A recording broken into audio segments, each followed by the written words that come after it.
প্রিয় দর্শক, আসসালামু আলাইকুম। দর্শক, আপনাদের প্রীতি ও শুভেচ্ছা জানিয়ে শুরু করছি আমাদের আজকের প্রতিবেদন। তো দর্শক, আজকে আমরা এক অসহায় মেয়ের গল্প তুলে ধরব, যার নাম হচ্ছে আকলিমা। আকলিমার ঘরে সৎমা। তো আকলিমা সৎমা তাকে একটা ছেলের সাথে বিয়ে দিয়ে দেয়। তো আকলিমা ভেবেছিল হয়তো সেখানে ভালো থাকবে, কিন্তু কয়েক বছর সংসার করার পর তাদের একটি সন্তানও হয়। সন্তান হওয়ার পরে আকলিমার স্বামীর অধঃপতন দেখা যায়। আকলিমাকে ঠিকমতো ভালোবাসে না, ঠিকমতো ঘরে বাজার দেয় না। পরে খোঁজ নিয়ে দেখে বাইরে পরকীয়া করে।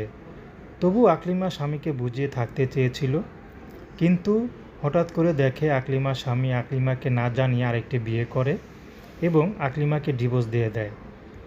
তো আকলিমা অনেক জোরাজুরি করেছিল, হাতে পায়ে ধরেছিল যে আমি তারপরও তোমারে ভাত খেয়ে যাব, তুমি বিয়ে করো যাই করো, তোমাকে ছেড়ে যাব না। কিন্তু আকলিমার স্বামী আকলিমার মনটা বুঝলো না। তো এখন আকলিমা সৎ মায়ের ঘরে থাকে। সৎ মা খুব কষ্ট দেয়। তো আকলিমা এখন কোথায় যাবে, কার কাছে যাবে? তো আকলিমা এখন ইউটিউবে এসেছে ভালো একটা মানুষের আশায়। যদি পেয়ে যায় তাহলে বিয়ে শাদী করবে।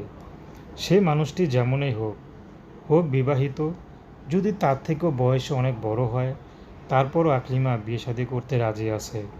আকলিমা চাচ্ছে এখান থেকে চলে যেতে।